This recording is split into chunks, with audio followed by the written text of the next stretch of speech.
Estávamos em dezembro de 1966 em Campinas, quando nascia uma menina que iria revolucionar o conceito de mulher no Brasil. A sua primeira paixão seria o balé, mas logo depois entraria para o teatro e para a televisão. Aí iria vestir centenas de personagens, fazer dezenas de capas de revista. Iria tornar-se um símbolo sexual, mas também um símbolo para a liberdade feminina. Iria tornar-se mãe de 2 filhos e mais tarde, quando achava que já não seria possível, mãe de 3. Quase nenhuma das suas escolhas, opiniões ou decisões escapou ao olhar do público. Ela agarrou-se à sua energia, ao bem-estar, ao exercício físico, à criatividade e à gargalhada para se manter sempre. Cláudia Raia, bem-vinda! Obrigada, É um que prazer. linda apresentação, obrigada.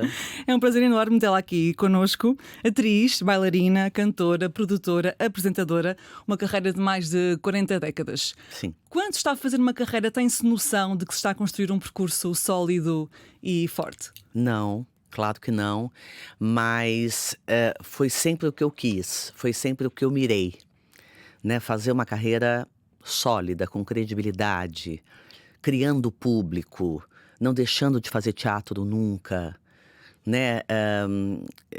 Eu entendi muito cedo que eu queria ser a primeira bailarina do mundo, né? Quando eu era muito jovenzinha, e acabei sendo a primeira bailarina do Teatro Colón de Buenos Aires. Fiz uma carreira bonita como bailarina clássica, né? Depois eu cresci demais e não tinha como, e eu enveredei para os musicais, né?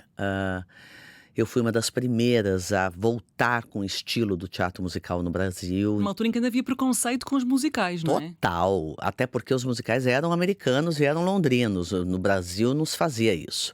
Eu usei do teatro de revista que veio daqui, de Portugal, que é um gênero que a gente conhece no Brasil muito bem, né? Que ficou extinto durante muito tempo, mas se conhece bem, está no DNA do brasileiro. Através do teatro de revista, eu fui colocando o musical americano dentro, né? E me tornei uma percursora do teatro musical. E o preconceito era porquê? Era porque era uma coisa menor? Era porque esse preconceito?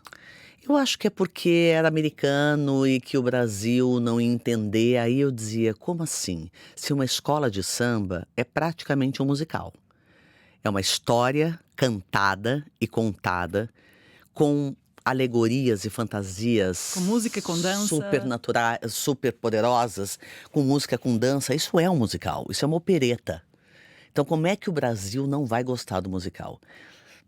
Graças a Deus eu estava certa, porque hoje todos os teatros estão lotados. A gente produz de 10 a 15 musicais em cada temporada. Hoje a gente tem elenco, técnicos, músicos de musical. E eu fui uma das pessoas que acreditei nisso, que comecei com isso. E aí outras pessoas maravilhosas vieram atrás e construímos um mercado muito forte, que é o teatro musical. A carreira vai evoluindo e vai-se também acertando para onde é que se quer ir, vai-se dizendo alguns nãos. Como é que se Exato. aprende a dizer esses nãos? Porque quando se é mais jovem é mais difícil de se recusar convites. Mas olha, eu tive sempre uma intuição muito grande, sabe? Quando eu fiz o Rock Santeiro, que foi minha primeira novela, eu fazia uma prostituta, né, da Boate Sexos. E em seguida, quando acabou, que foi um enorme sucesso, tinha 90% de audiência aquela novela, me chamaram para fazer um segundo papel de prostituta. Eu disse para minha mãe, eu não vou fazer. Ela disse, mas você, pelo amor de Deus, você tem que ter um contrato, você não tem um contrato fixo. Falei, mamãe, se eu fizer uma segunda prostituta, eu só farei prostituta. Porque do jeito que eu sou, meu physique, uma mulher grande, gostosona, né? E eu não vou fazer outra coisa, e eu não quero fazer só isso na minha carreira. E eu disse não. Em seguida foi chamada para fazer um papel completamente diferente. E aí começou. Eu olhando sempre para onde eu queria ir. O fato é que eu podia ter escolhido 2 coisas.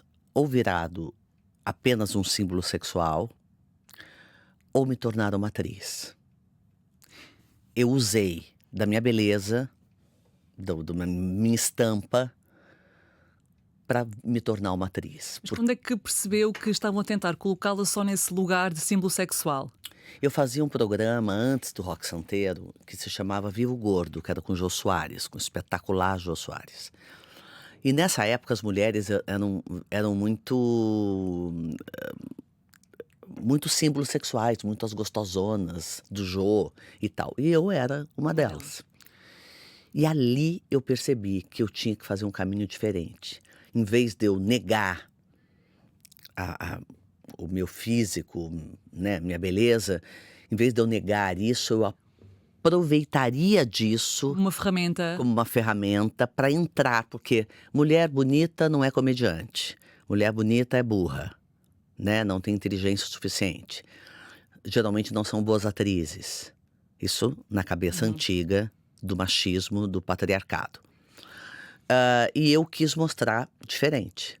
E me tornei uma comediante, justamente.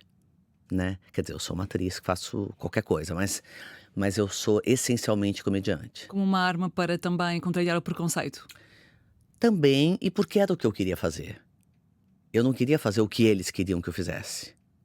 Eu queria fazer o que eu tinha vontade de fazer. Além da intuição, de que é que se mune uma mulher, no caso especificamente, para conseguir traçar esse caminho de forma definida e não se deixar levar por aquilo que outra pessoa diz? Porque é preciso também ser bastante forte nessa decisão, não é? Uma mãe forte. Uma mãe que sempre me colocou com os pés no chão. Uma mãe que me criou numa família de 4 mulheres, portanto, lutando uma vida inteira sem um homem ao lado, sofrendo todos os tipos de preconceito. E foi ela que me ensinou isso. Porque o seu pai faleceu muito cedo, não é? Sim, com 3 anos de idade. E ela disse o seguinte, é por você, o dinheiro é seu, a carreira é sua, e é você que decide. Cláudia Raia está em Portugal porque tem um espetáculo que se chama Menopausa, que na verdade regressa a Portugal, já cá esteve no ano passado. E no ano passado passou por 7 cidades e fez 67 espetáculos. Lisboa, Porto, Aveiro, Leiria, Faro e outras cidades. Pelas reações do público, pela forma como interagem, consegue perceber se este assunto, menopausa, é visto de forma muito diferente aqui em Portugal do que é no Brasil? É um pouco, mas não é muito diferente, não. Acho que Portugal está um pouquinho atrás, né, desse assunto. Acho que os médicos estão menos preparados, acho que correram menos atrás dessa especialidade que é a menopausa. Existe ainda muito preconceito contra a terapia hormonal. As pessoas relatam isso então no espetáculo também? Também relatam, e os médicos e a procura dos médicos e os médicos não querendo fazer reposição hormonal é muito complicado. Eu percebo as mulheres muito aflitas, querendo falar muito sobre isso. O espetáculo é quase um alento, porque elas se veem representadas, elas conseguem rir de si mesmas e acabam, na conversa final, acaba virando uma terapia em grupo mesmo, onde as mulheres vão com grupos de mulheres e depois voltam com seus maridos, o que é fundamental, porque a menopausa não é um assunto só da mulher, é um assunto de todos, é da família, do marido, é do ambiente de trabalho, todo mundo tem que estar. Porque influencia tudo isso. Claro, e é uma fase da mulher e todo mundo vai passar por isso, ninguém vai escapar. Se correr bem, iremos viver até lá, não é? Então, essa é a boa notícia, que se a gente chegar na menopausa é porque estamos vivas. Essa é a boa notícia. Mas existe muito preconceito, muito tabu ainda. E o espetáculo veio mesmo para destruir isso numa vontade minha e da Ana Rangel, que é minha sócia aqui em Portugal, nós duas menopausadas, e de resolver fazer um espetáculo sobre isso. E de repente as pessoas estão ali se identificando, se vendo representadas e podendo dividir com seus filhos ou com seu marido. Escuta, olha para mim e olha para mim de uma maneira acolhedora, porque tá bem difícil para mim. Às vezes é preciso pôr outra pessoa a falar por nós. E no caso a arte também serve para isso, para pôr outras pessoas a falar por nós. Exatamente. É isso? A arte é um grande agente transformador, né? As pessoas saem de lá com toda certeza transformadas e diferentes de como entraram. O sexo, o período, a menopausa são tudo temas que foram sempre ficando no lugar de muito silêncio e de muito resguardo. Quando é que foi a primeira vez que se confrontou com este silêncio sobre questões de mulheres durante a sua vida? Sei que a sua mãe era muito feminista, portanto acredito que estimulasse esse diálogo, mas para a sociedade, quando é que se confrontou primeiro com esta ideia de que mulher não pode falar sobre isto? Bom, na verdade, nunca eu deixei de falar sobre isso. Eu acho que é por isso que eu sou uma figura tão polêmica. Porque eu nunca me constrangi porque os outros iam achar isso ou aquilo. O prazer da mulher é algo que incomoda muito. Prazer sexual. Sim, prazer sexual. O patriarcado não entende, não admite, não aceita, né? Por que falar do prazer da mulher? Eu fiz uma postagem há pouco tempo nas minhas redes sociais sobre o clitóris. Ele não era mencionado nem na faculdade de ginecologia, porque é um órgão que serve apenas para o prazer da mulher. Então isso não é dito, isso não é falado. Tem homens que não sabem nem o que é clitóris, nunca nem chegaram lá, né? Incrível isso. Mas, e eu sempre falei abertamente e sempre choquei muito do jeito que eu falava, porque para mim é muito natural. Eu fui criada com essa naturalidade. E antes de falar, sabe que vai chocar ou fica chocada por aquilo chocar as pessoas? Eu fico chocada por ver que ainda chocam as pessoas em 2025, em 2026, sabe? É uma coisa surreal, como nós somos retrógrados ainda. E como no Brasil, né, no caso do Brasil, a gente teve um retrocesso muito importante durante 4 anos com Bolsonaro, e a gente está tentando sair desse buraco ainda. Um retrocesso enorme. Ficou também chocada quando referiu que tinha vários objetos sexuais em casa e isso criou uma celeuma inteira na internet. O que é que a chocou mais ali? Ou melhor, o que é que acha que incomoda mais as pessoas nessa declaração? Acha que é a honestidade? É dizer aquilo que deveria ser só privado? Ou é o facto de se estar a pôr a ideia de que uma mulher se consegue cumprir a si própria sem precisar de outros? Com toda certeza é a terceira opção, né? Que a mulher, ela também tem meios de se conhecer, se investigar e se dar prazer, né? Porque isso faz parte do machismo também, né? É o homem que dá prazer para a mulher e pronto, o fálico. Ele é o dono da história. Não, ele não é o dono da história. Ele está na história se a gente permitir que ele esteja. Né? Então, ele pode usar o brinquedinho junto, com toda certeza. Mas a maioria dos homens resistem a isso. Porque é competição. É competição, o que é uma loucura, né? Que você vai competir com um pau de mentira. É uma loucura, entendeu? Tipo, é outra coisa. E em vez deles se aliarem, né, ao prazer da mulher, não. O ego é maior, né? Então isso, sem dúvida nenhuma, é o que mais choca, né? Dizer algo que parecia ser privado, por que que é privado? É privado porque nos ensinaram que a mulher não pode sentar de perna aberta, mulher não pode usar o banheiro fora de casa, mulher não pode usar cabelo comprido depois de uma certa idade. Foram teorias que foram infiltradas, colocadas na nossa cabeça e que a gente acredita nisso piamente. E isso virou uma verdade. Só que não é verdade. Então a gente precisa falar daquilo que é real e com naturalidade. Por que a gente tem que esconder o sexo?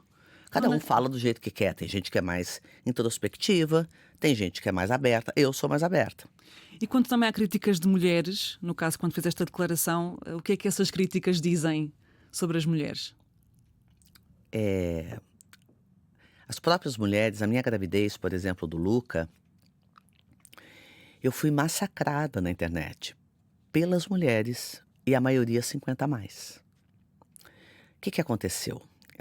Na minha opinião, elas se sentiram atingidas, porque quando você está com 50 e poucos anos, que ninguém te dá bola mais, que você já está mais gordinha e que você se vê envelhecendo, os filhos saíram de casa, você já está com a síndrome do ninho vazio, seu marido nem olha mais pra sua cara, tá querendo mais trocar você por 2 de 20. E quando você está nesse estado todo de degradação que te colocam nesse lugar, ainda por cima vem a menopausa. E ainda por cima você deixa de existir. E aí, o que resta para você? É ficar sentada no sofá, encolhida, depressiva. E eu fui ter um filho. E essa mulher falou, pelo amor de Deus, o que essa mulher tá querendo que eu faça? Que eu levante do sofá nessa altura do campeonato para viver, fazer uma nova faculdade, mudar de profissão, dar um turning point na minha vida? Que mulher doida! Ela tem idade para ser avó. Eu já sou avó. E foi aí, eu acho que o problema. Que eu fiz elas trabalharem. Eu fiz elas levantarem do sofá. Olharem para si. Olharem para si e falar, vambora, que tem mais 40 anos de vida. Porque a expectativa de vida hoje é de 90 a 95 anos. Então tem mais 40 anos pela frente. Vamos fazer coisa. Ou vamos ficar parada no sofá, esperando a vida e a morte passar. Ou a morte chegar. Então isso incomodou muito essas mulheres. Porque ter um filho é sinónimo de juventude e de fertilidade. De começar de novo. De recomeçar. Eu já conversei com Deus, eu vou ter que viver até 120 anos, eu quero ver meu filho crescer. Eu quero ver meus outros filhos adultos terem filhos, e, se eles quiserem, terem a profissão deles. Eu quero ver. Mas esse é o preconceito que há na sociedade e nas mulheres especificamente, mas também há preconceito médico, até com os termos, não é? Total. Falência ovárica, Falência ovariana. a gravidez geriátrica, que aliás já é a partir dos 35 anos, portanto, são tudo termos também que também são de certa forma machistas, na sua opinião? Claro, e de degradação e denegrir mesmo a nossa condição. Tipo, você não serve pra mais nada. Você passou dos 35, nem tenta ter filho. O meu médico falou isso. O meu ginecologista falou, você tá doida? Não, você não vai tentar uma gravidez. Eu falei, vou. Ele falou, você não vai conseguir? Eu falei, vou sim. Recorde-nos como é que conseguiu, porque é sempre importante contar a história para mais pessoas saberem. Eu tinha uma certeza de que eu ia ser mãe. De novo. Mas essa certeza chegou mais tarde, não chegou logo depois dos primeiros 2 filhos. Foi recente. Não, eu fui alertada por uma cartomante que eu teria um filho bem tardio, se eu quisesse, por livre-arbítrio. E assim foi. Eu tirei os óvulos, porque ela mandou eu tirar com 48 anos. Eu tentei uma FIV, uma inseminação artificial, só que os embriões não se formaram. E por causa dos hormônios que eu tomei para FIV, como eu nunca tomei hormônio, porque eu tenho enxaqueca, não podia tomar. Pílulas e etc. Nada disso. Os hormônios que eu tomei deram um boost no meu organismo e eu ovulei. E dessa ovulação eu engravidei naturalmente. À sua volta não via muitas mulheres mais de 50 anos terem filhos? Haviam sim. Engraçado que a gente fez uma matéria pro Fantástico, que é um programa muito importante lá da TV Globo. E no ano que eu engravidei, 1.200 mulheres no Brasil engravidaram 50 a mais. É muito comum isso no Nordeste. É que isso não é divulgado, porque não interessa divulgar isso. Não interessa dizer que porque não interessa que a mulher de 50 tenha potência. Porque a mulher de 50 já não precisa mais, a maioria, não precisa mais do homem. Ela tem sua profissão, ela tem os seus filhos criados, ela indaga. Ela pergunta, ela questiona. Ela é confiante. Ela é confiante. A menina de 20 tá lá quietinha, mais fácil pegar. Essa de 50 é difícil de dominar. Então, se você dá poder a essa mulher de 50, o patriarcado tá perdido. Tanto que hoje as mulheres ocupam lugares e cargos inimagináveis. Nesse processo de querer ter um filho, porque o Jarbas, que é o seu marido, não tinha filhos, portanto foi uma decisão em conjunto e também muito impulsionada por esse facto de ele ainda não ter nenhum. Apesar de estar muito firme nessa decisão, se olhava à sua volta e se não havia muitas mulheres com mais de 50 anos a ter um filho, também não houve algum receio de Não me Porque Cláudia Raia, interessava portanto. isso. Não me interessava. Interessava o que eu tinha vontade. E deixa eu só dizer pra você que a minha decisão demorou 10 anos pra eu tomar. 10 não. Quase 10 anos pra eu tomar essa decisão. Eu tirei os óvulos e só fui fazer a inseminação aos 55. Eu demorei 7, 8 anos pra tomar a decisão. Por quê? Porque eu não queria tomar a decisão porque o Jarbas não tinha filho. Eu acho que ter filho é uma decisão pra vida. E não dá pra você apoiar no outro esse tipo de decisão. Então eu queria saber de verdade se eu queria ter mais um filho. Até porque é difícil ter um filho. E porque é difícil criar este filho. É difícil criar este ser humano. Não é uma tarefa fácil. Eu tinha feito isso 2 vezes. Então eu me perguntei muito se era por causa do Jarbas. Se fosse por causa do Jarbas, por nós, a gente abriria a mão pelo nosso casamento.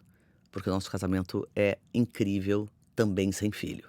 Com filho é espetacular, mas a gente viveria super bem sem filho. Isso a gente conversou várias vezes. Ele disse, a decisão é sua, não é minha.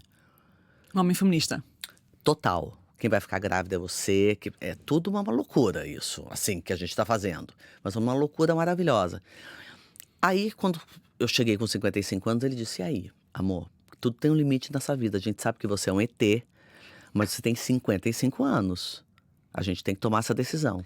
E nesses 10 anos, o que é que lhe deu a confiança também de saber que poderia tomar a decisão mais tarde se quisesse? O que é que faz na sua vida que lhe deu a confiança para saber eu vou ter quando eu quiser ter? Apesar de, supostamente, a idade já estar bastante avançada. Claro que eu não achei que eu não tenho síndrome de Deus, eu vou ter quando eu quiser ter.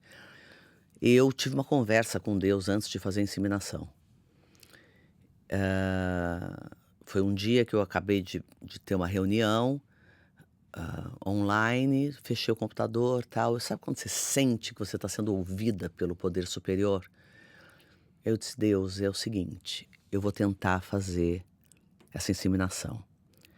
Por favor, se for para nossa felicidade, para nossa alegria, para juntar ainda mais a nossa família, me dê isso de primeira, porque eu não vou ficar tentando. Eu não vou me encher de hormônio. Eu não vou ficar desafiando o destino. Eu tenho 2 filhos maravilhosos, não preciso ter o terceiro. Então, se for para minha felicidade, me dê de primeira. Quando o óvulo juntou com o espermatozoide, não fez o embrião. Eu olhei para cima e disse, ok, já entendi. E parei ali, que para mim já estava decidido. Não é para ter, acabou. Tá? Porque também não dá pra ficar, porque... Não é pra ser.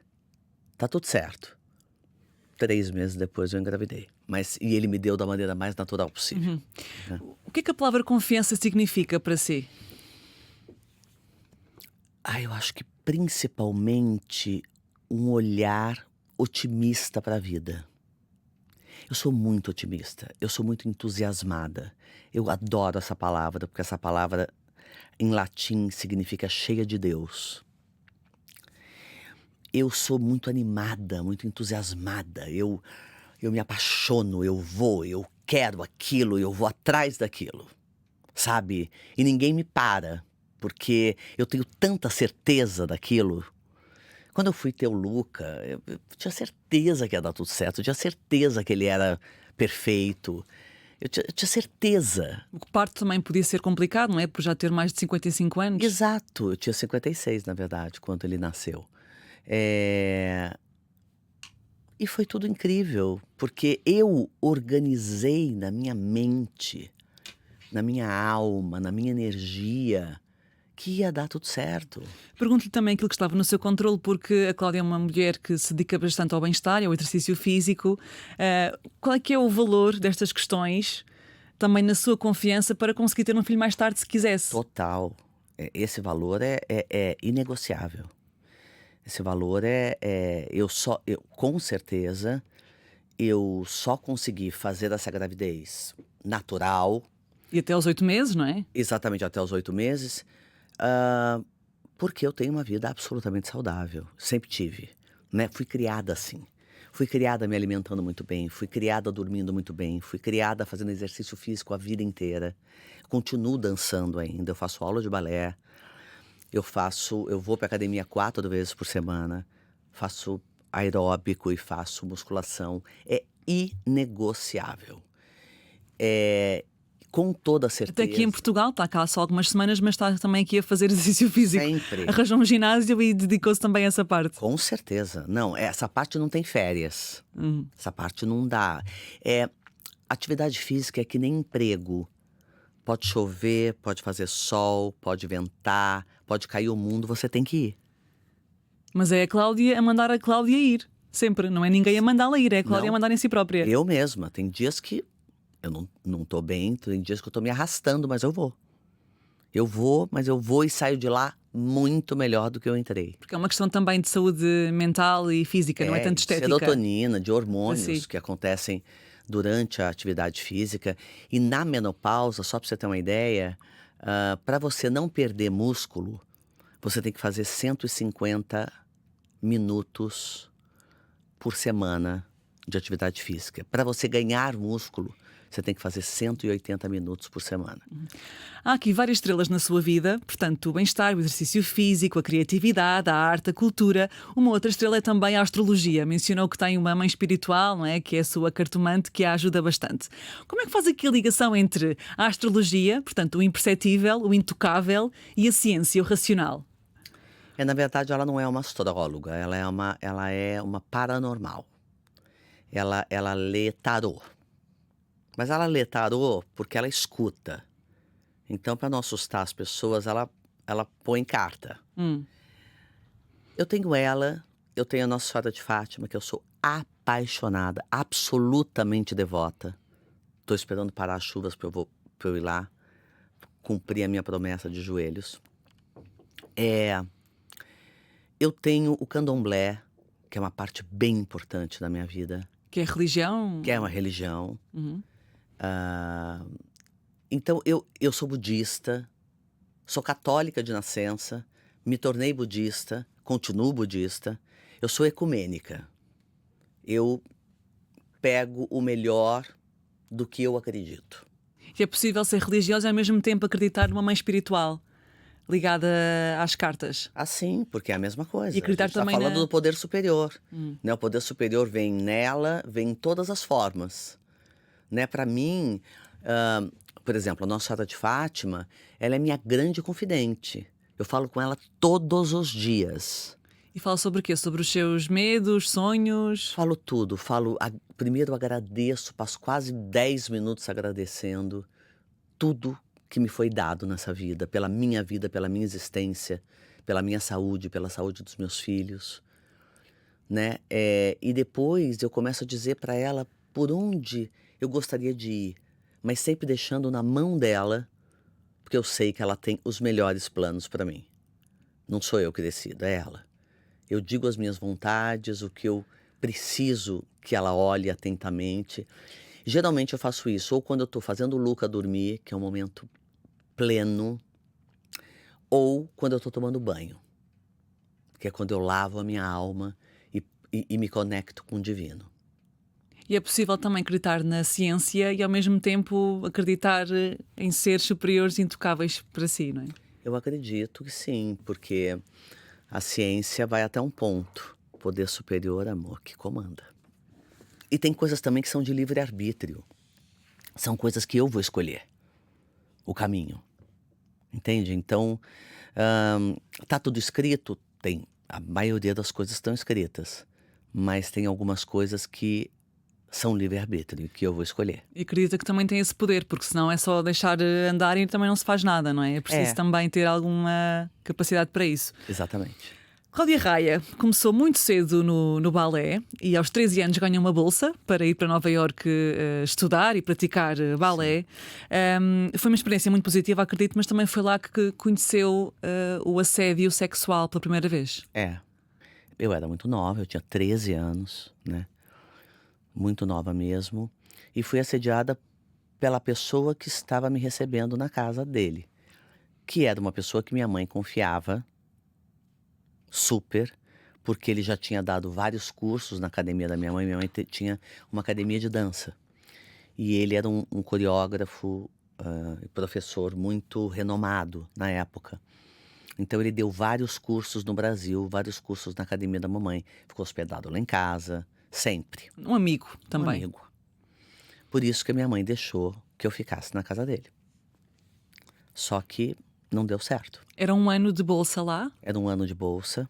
Eu estava hospedada na casa dele, no Harlem. Só tinha eu de branca, na época, pra gente 79.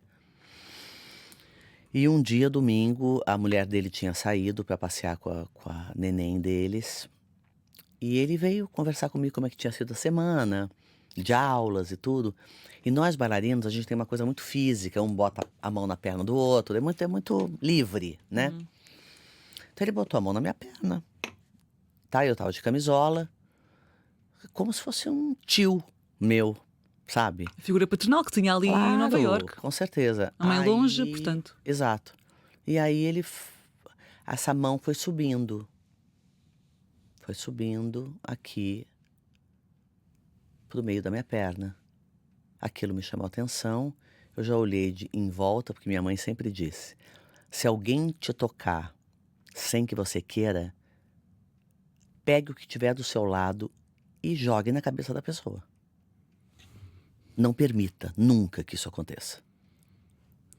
E eu olhei, do lado tinha uma coruja de cristal.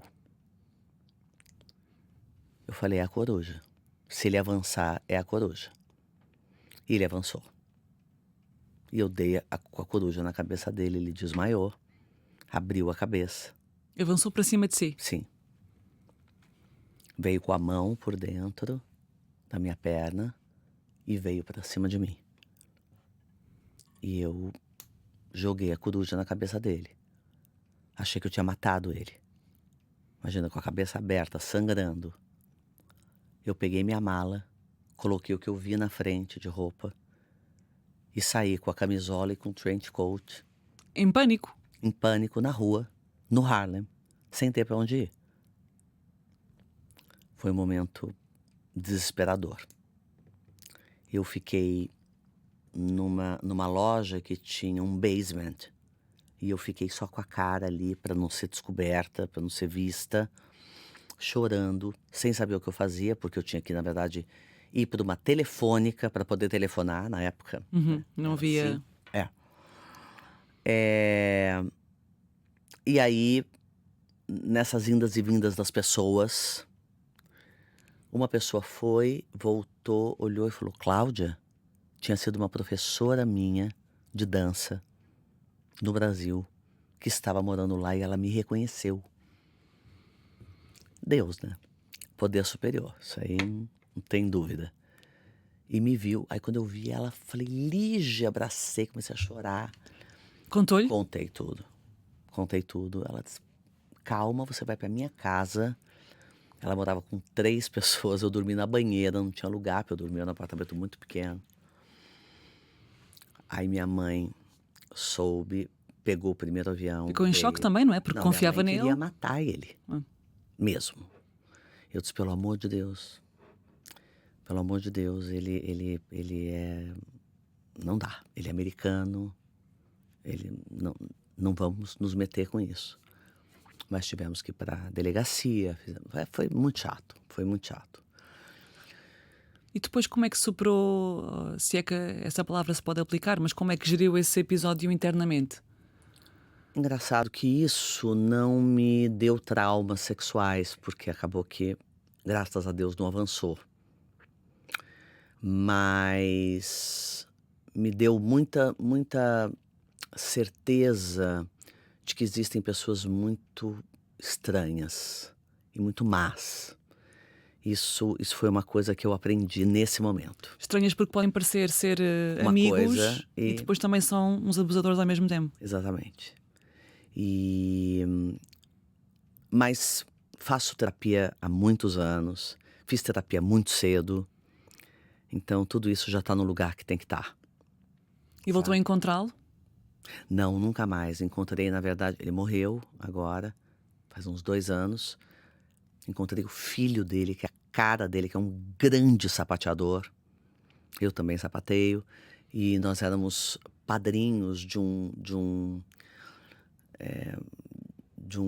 concurso de sapateado, um campeonato de sapateado que tem no Brasil. Ele era o padrinho, eu era a madrinha. Foi quando eu encontrei com ele, mas eu fiquei toda gelada quando eu o vi, porque ele era a cara dele, do pai. Ele não faz ideia que porque o pai fez aquilo que fez, imagina, não é? ele nem Provavelmente. falava com o pai. O pai era tão babaca que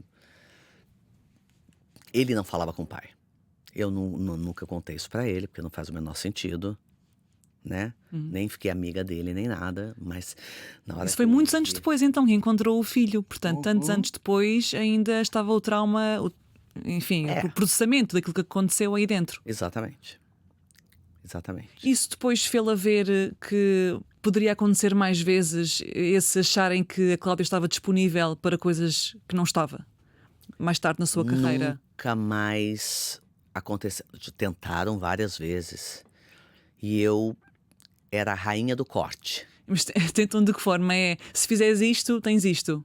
Eu dizia, eu não quero isso. Eu só vou fazer se você me der, porque eu mereço, que o meu projeto merece quantas e quantas vezes, porque eu sou produtora. Então vou atrás de patrocínio. Tô sempre com CEOs e tal. E muitas vezes já me foi oferecido coisas, eu disse, não, obrigada. Então se você não tem esse patrocínio para me dar por causa da qualidade do meu projeto, muito obrigada. Saía, bati a porta e ia embora. Nunca me vendi. Nunca. Você sabe que eu fiquei 40 anos na Globo. E eu podia ter, nossa senhora, podia ter aberto 1000 precedentes ali. Porque fui assediada, porque a época era essa. Sim, o que hoje é sério, na altura era só o normal. É, A palavra era outra, não é? exatamente. Então eu fingia que não era comigo, virava de costas, sabe?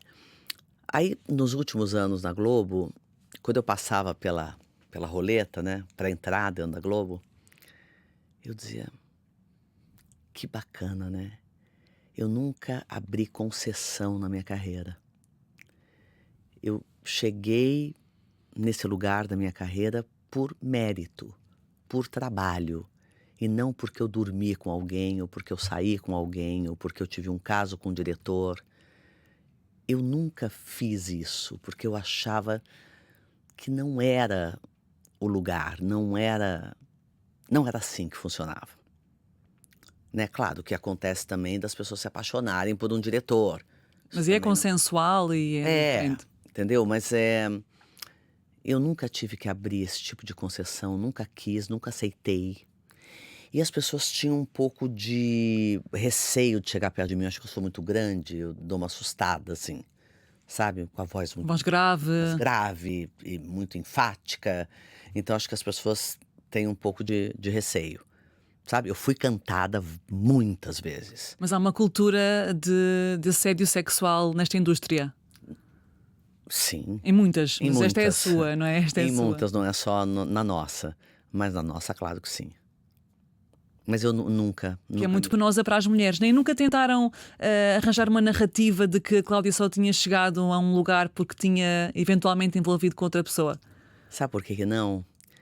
Porque as pessoas não têm fatos.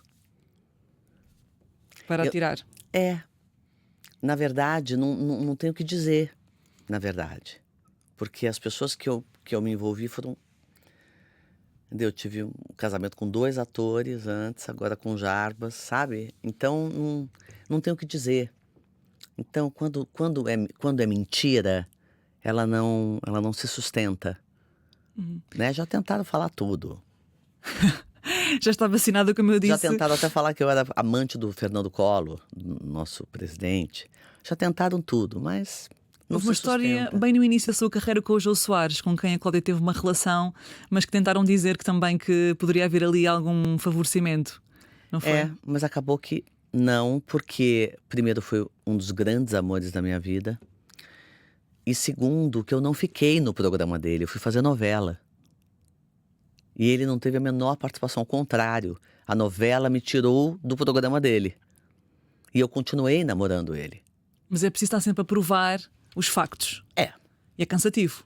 cansativo, mas eu não canso. Eu não canso, porque tem que provar, vamos provar. Esse episódio com 13 anos foi também aquilo que a levou mais tarde a querer ter uma educação inclusiva com a sua filha, de falar sobre tudo, sobre sexo, masturbação, etc. Eu acho que não exatamente esse fato, e sim a educação que eu tive, que me deixou uma mulher totalmente libertária. E que eu queria que ela fosse uma mulher muito forte, muito potente e com os mesmos valores que a minha mãe me deu, óbvio que atualizados, né? Agora muito pior do que antes, na verdade, né? Porque hoje as coisas estão começando a ficar no lugar que elas têm que ficar, né? Não pode falar isso, não se pode agir dessa maneira. Hoje as coisas, é politicamente correto. É chato. Não, não é chato. É É adaptação. certo, né? E sobre o racismo, sobre o homofobismo, enfim, tudo que a gente vive nesse mundo, é preciso que ela saiba disso e que ela saiba agir, né? E principalmente quando eu dei o vibrador a ela, eu disse: filha, uma mulher precisa se investigar. Eu sei que você está começando no momento, na fase da masturbação. Todo mundo faz isso, é uma delícia, é incrível. Tem aqui um acessório para você se investigar, para você saber o que você gosta. Foi com 12 anos, não é? 12 para 13, Quando... E ela assustou-se e falou: mãe, que isso? Eu falei: minha filha, porque é o seguinte, se você gostar de homem ou gostar de mulher, não importa. Você vai ter que saber pedir o que você quer. Você não pode ficar subserviente ao que o homem propõe para você. Você tem que saber o que você gosta. E você tem que ir atrás do seu prazer. E foi incrível. Ela é uma mulher incrível. Ela é uma mulher muito potente. Ela tem 23 anos, mora em Nova York, fez faculdade de cinema. Hoje trabalha numa das maiores produtoras do mundo, que se chama Hungry Man, com um cargo ótimo, porque ela é muito competente. Amor, ela voa. É uma Mas loucura. tinha ideia na altura de que a educação que a Cláudia estava a dar era muito diferente daquela que outras mães estavam a dar às suas filhas? Sabia Não que... tem nada a ver com isso, gente. Cada um dá a educação que quer. Mas tinha noção de que estava a ser Porque diferente. as pessoas são muito... Elas julgam muito. Imagina, teve um deputado no Brasil que me acionou por causa disso. A filha é minha. Por ser menor e por estar por isso? É. Por ela ser menor e por estar a fazer o que é incentivo sexual na ideia dele? É. E aí, nada foi pra frente, óbvio. Ela é minha filha. Eu educo do jeito que eu quiser. E ninguém tem nada a ver com isso. Né? Na verdade, eu falei isso no programa do Gosha, aqui, porque justamente a minha função como uma pessoa pública, uma pessoa que é ouvida por muita gente, mães, fiquem atentas, entendeu? Preparem seus filhos para a vida sexual. Preparem os seus filhos para o seu prazer, principalmente as mulheres. E preparem os homens também, que não são nada preparados. O Enzo é um homem super feminista, um homem incrível, realmente incrível. Não é só porque ele é meu filho, não. Ele é incrível. Mas é tudo isso, é toda uma construção. Isso não nasce assim. Isso você constrói pedrinha por pedrinha. De que forma é que falar sobre estes temas abertamente com os filhos pode depois ter um impacto positivo na vida deles? No caso, com as mulheres especificamente. O sexo também é uma arma de poder, não é? E de confiança. Não, e uma arma de poder e de prazer. Então, conversar sobre isso com os meus filhos foi a melhor. A gente tem uma relação maravilhosa, eles contam tudo pra mim. O Jarbas fica chocado. Como é que o Enzo conta tudo pra você? De relações que teve, de dúvidas. Tudo. E apresenta as pessoas, e a gente conversa sobre isso, e as coisas como estão. Tudo, ele conta tudo, ela conta tudo. É uma relação maravilhosa. Não sei se tudo, mas conta muita coisa. Né? Eu também conto pra eles. Eles não gostam muito de ouvir. Mãe, a gente não precisa saber disso. Eu digo, gente, mas eu não tenho com quem desabafar. Deixa eu falar com vocês. Eles fazem perguntas ou... Agora já não é nesta fase, mas quando eram mais miúdos faziam perguntas também? Faziam, claro, e eu respondia todas. Com verdade, sempre? do mesmo jeito que eu falei sobre a droga, que eu falei sobre a bebida, que eu falei sobre os desafios da vida, né. Ignorar para si é pior, esconder é pior. Óbvio, porque eles vão descobrir. Então é melhor que saibam da minha boca, do jeito certo, pelo menos é o jeito Considera certo. que pra mim é certo, né, e estão 2 seres humanos aí bem interessantes. A Cláudia é uma mulher anti-preconceito, anti-julgamento, fez isso também com os seus 2 primeiros filhos, mas também fez com o terceiro, com o Luca, que tem 2 anos agora, não é? Quase 3 anos. Vai fazer 3 anos agora, semana que vem. Aqui em Portugal. É. Boa. Isto porque o Luca, houve um carnaval, penso eu, que pediu para fazer, para se vestir de Mulher Maravilha, de Wonder Woman, e a Cláudia partilhou, tem nas suas redes sociais, a fantasia dele todo vestido, etc. E claro, houve pessoas a aplaudir e houve pessoas a criticar por ser uma fantasia de Mulher Maravilha num rapaz. Porquê é que acha que as pessoas criticaram? O que é que viram ali de errado?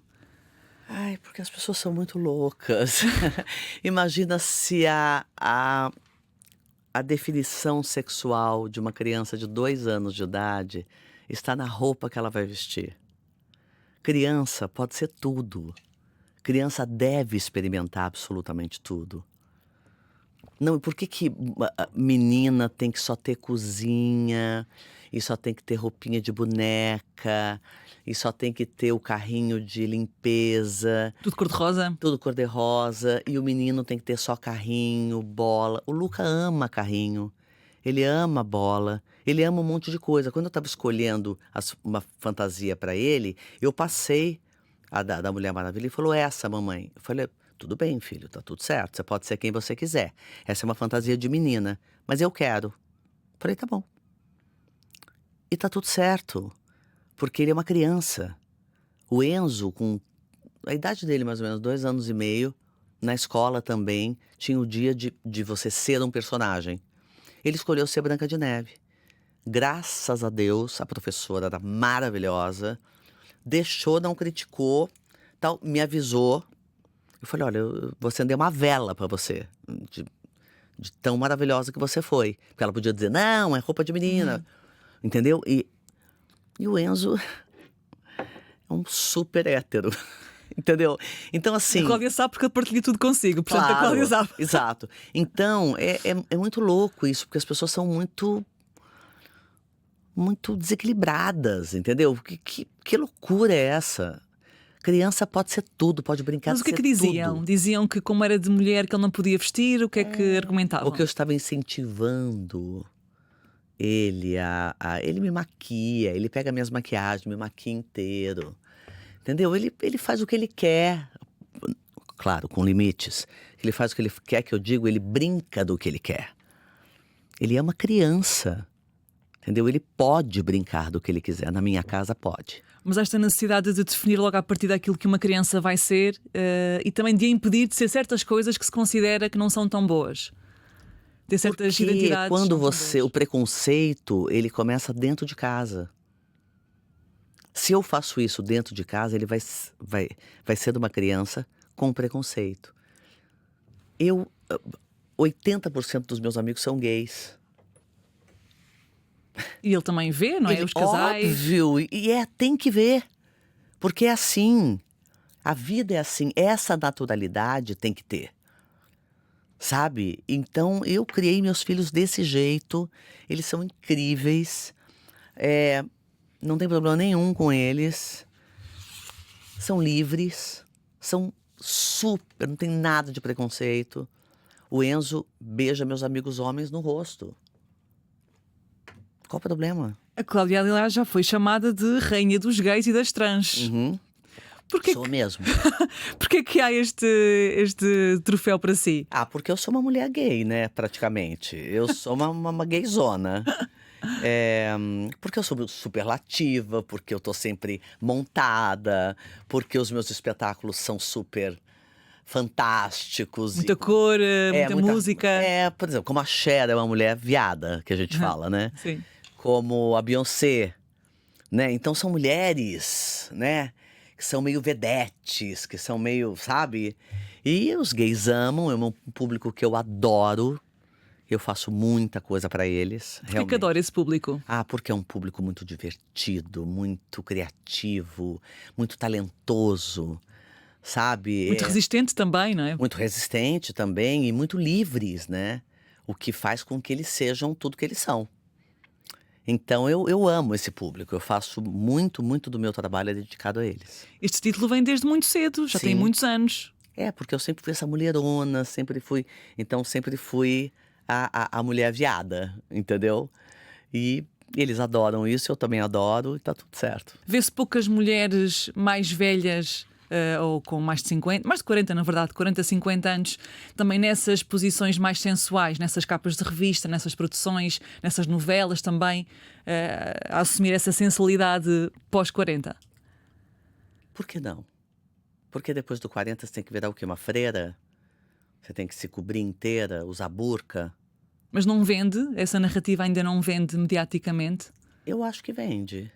Eu acho fora do país, bastante. No Brasil, tá começando, né? E eu acho que é isso. A mulher de 50, ela transa, ela tem prazer, ela é sexy, ela tem desejos. Por que não? Ela tá morta? Não. E não pode mostrar? Por que não pode mostrar? Porque ela tem 50? Há quase uma vontade social, digamos assim, de manter as pessoas, as mulheres especificamente, sempre jovens. Porquê? Porque há que é esta fetichização da juventude. Porque isso faz parte também do patriarcado, né? Porque a juventude, primeiro, ela é ingênua e ela é mais inocente, quase burrinha. Porque a gente quando a gente tem 20 anos, 20 e pouco, a gente é pouco inteligente. Lembra-se também de ser essa miúda Cláudia Raia e de ser mais maleável? Não mais maleável, mais boba, mais sem recursos, mais sem armas para lutar. Entende? Então é mais fácil manipular. O problema todo está na manipulação do patriarcado com a gente. Esse é o problema, né? E é isso que também leva a extrema-direita exatamente para esse lugar, né? Que é a manipulação e é melhor que não pergunte, é melhor não saber. Não, a arte não tem vez, porque a arte questiona, a arte abre os olhos das pessoas. Isso não serve, né? Então é a mesma coisa que fazem com as mulheres cinquentonas. Mais recatada é melhor. Sim. Esta pressão para se manter jovem existe, mas também existe a vontade de cada mulher fazer aquilo que quiser com o seu corpo. A Cláudia já fez vários procedimentos estéticos, como muitas mulheres hoje. Acha que fazemos mais pela liberdade, portanto, pela opção, ou por esta pressão que nos é inculcada? Não, eu faço porque eu olho e eu não gosto. Não interessa o que as pessoas achem, mesmo. Eu olhava meu nariz desde os 15 anos de idade, eu queria mexer no meu nariz, eu não gostava do meu nariz era complicado de ângulo, eu não ficava bonita, deixava meu rosto um pouco masculinizado, e eu fui atrás de me sentir bem. E fiz a plástica de nariz com 21 anos. Depois dos procedimentos que eu fiz foram em dermatologia mesmo, estéticos. Depois eu fiz o olho. Para abrir? Não. Não, A pálpebra? bléfaro, Ok. né, que é na pálpebra. E aí vou fazendo as coisas junto com o dermatologista, porque eu não gosto. Isso aqui tá me incomodando, isso aqui eu não gosto, isso aqui eu acho que tá estranho. Eu trabalho com a imagem, né? Eu vivo da minha imagem. Então, não é porque as pessoas vão me achar isso ou aquilo, é porque eu não gosto do que eu vejo. Uma coisa ou outra, entendeu? Agora, não quero ser de outra pessoa. Essas plásticas todas que estão sendo feitas, que você vira outra pessoa, não é pra mim. Até porque tem que continuar a ter emoções no rosto. Não só isso, como virar outra pessoa mesmo, fisicamente. Você olha, você não reconhece aquela pessoa. É outra pessoa. Eu não quero ser outra pessoa. Eu fiz uma carreira linda, de 40 e tantos anos, com essa cara. Tá tudo certo, né? Eu mexeria em algumas coisas assim na próxima encarnação, não nessa. Quão difícil é estar sempre a ver-se na câmara, no palco, etc. Porque mesmo nós, às vezes, vamos ver fotografias antigas e comparamos, não é? Como é que estamos agora e como é que estávamos antes. Sim. Estar sempre a ver-se, quase numa base diária, não é difícil. Não, É bom. não, e nem vejo diariamente, nem nada, nem. Mas Às aparece vezes vem, sempre às vezes revista. vem uma coisa, por exemplo, agora tá a Terra Nostra em cartaz no Brasil e tá a Rainha da Sucata. Foram 2 novelas, eu era muito jovenzinha. A Rainha da Sucata eu tinha 21 e a Terra Nostra eu tinha 40, um pouquinho menos. E aí vem as imagens todas, ai, como eu tava bonitinha aqui, nossa, como eu tava jovenzinha. Ainda tava com o nariz antigo na Rainha da Sucata. É divertido ver a evolução também. Sem nenhum lamento de, era mais jovem. Eu não lamento, eu sou brasileira. Eu não lamento. Isso é uma coisa mais portuguesa. Exatamente. A saudade, a nostalgia. Exatamente. Mas como é que diria que se pode também ir fazendo as pazes com esse envelhecimento? Porque, enfim, toca a toda a gente, não é? Às estrelas, às pessoas mais comuns. Como é que se vai gerindo isso de forma positiva? Não é fácil. Não é fácil. Eu acho que o cuidado maior é com a cabeça. É não deixar enlouquecer. E falar, eu sou uma mulher de 59 anos, eu tô muito bem. Cheguei aqui, fiz um caminho bonito de saúde, de beleza. É minha beleza aos 59 anos. Não adianta eu querer ter uma cara de 30, porque eu não vou ter. Né?